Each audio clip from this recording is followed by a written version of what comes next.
এই আগস্ট মাস বাংলাদেশ থেকে পাকশাল দূর হওয়ার মাস। এই আগস্ট মাস বাংলাদেশ থেকে পুনরায় ফ্যাসিবাদ দূর হওয়ার মাস। এই আগস্ট মাস আমার ভাইদের রক্তে লাল হওয়ার মাস। এই আগস্ট মাস কারো পিতার শোকের মাস নয়। এই আগস্ট মাসে এই ফ্যাসিবাদের দোসররা এই আগস্ট মাসে আবার কালো রং ধারণ করেছে।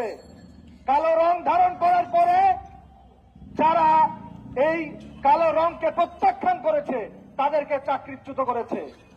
বাংলাদেশে গণমাধ্যম মানে গণমানুষের মাধ্যম। এই জনকণ্ঠ কোনো বাপের সম্পত্তি নয়। এই জনকণ্ঠ গণমানুষের সম্পত্তি।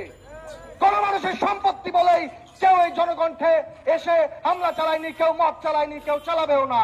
কারণ জনকণ্ঠ এই গণমাধ্যম গণমানুষের কথায় চলবে। যাদেরকে চাকরিচ্যুত করা হয়েছে এই জনকণ্ঠ তাদের নেতৃত্বেই চলবে।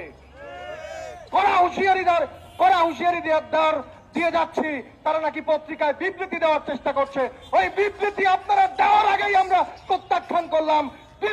বিবৃতিতে সারা বাংলাদেশের দেওয়াল ছেয়ে যাবে। এই জনকণ্ঠ ভবনের আশপাশ দিয়ে আমরা যেতে ভয় পেতাম। এই জনকণ্ঠ ভবনে রয়ের চাষাবাদ করা হতো, রয়ের ভবন ছিল।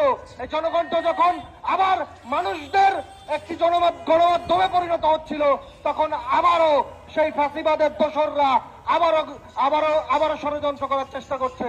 এই সকল ভাই বোনদেরকে নিয়ে বলতে চাই, আমরা কোনো মত চালাবো না, আমরা কোনো হামলা চালাবো না, আমরা কোনো ভাঙচুর চালাবো না। আমরা আমাদের ভাই বোনদের চাকরি ফিরিয়ে চাই এবং এটাই বলতে চাই আবারও যাদেরকে চাকরি থেকে প্রত্যাখ্যান করা হয়েছে তাদের নেতৃত্বে এই জনকণ্ঠ চলবে ইনশাআল্লাহ।